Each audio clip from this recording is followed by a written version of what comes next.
5.18 광주 반란, 이게 가장 정확한 명칭입니다.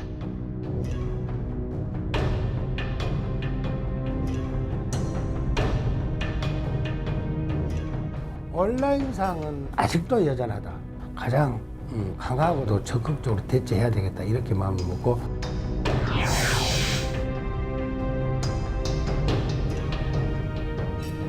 네, 광주시가 5.18에 관한 허위 사실을 담은 영상과 게시물에 대해 수사를 의뢰했습니다.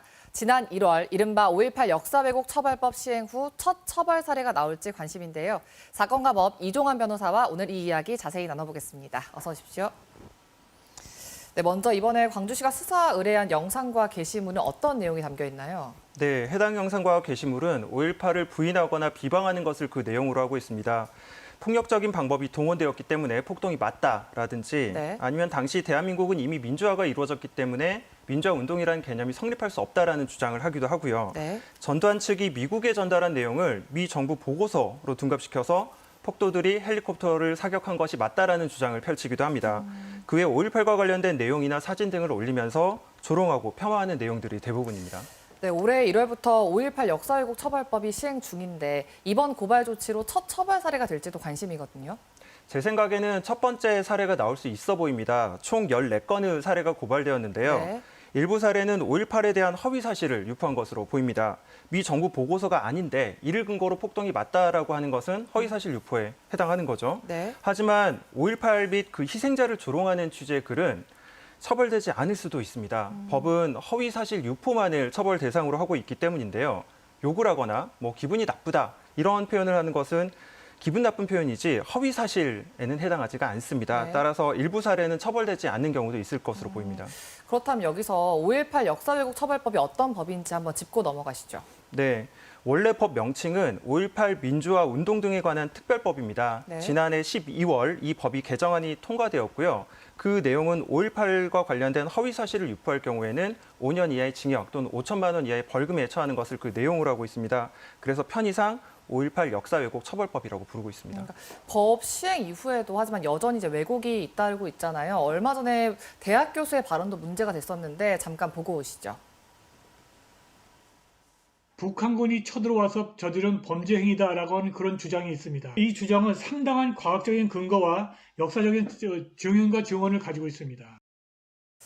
네, 명백한 허위 사실을 지금 주장하고 있는 건데 이 교수의 경우에는 처벌 대상이 되나요?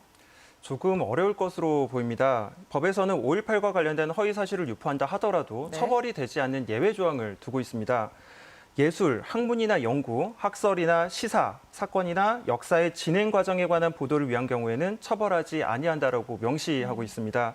결국 해당 교수가 사과하면서 학문적 입장을 소개한 것이라고 강조한 것은 아마 이런 예외 조항을 염두에 둔 것이 아닌가 그런 생각을 하고요. 네. 결국 해당 교수는 이번 고발 대상에서도 제외되었습니다. 5.18 희생자를 모욕하는 만평을 실은 신문사의 경우는 어떻게 되나요?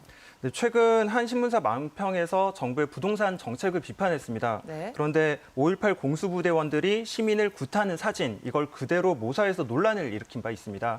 당시 국가보훈처장은 이제 해당 만평이 5.18을 폄하한 것이고 그리고 희생자를 모욕한 것이다.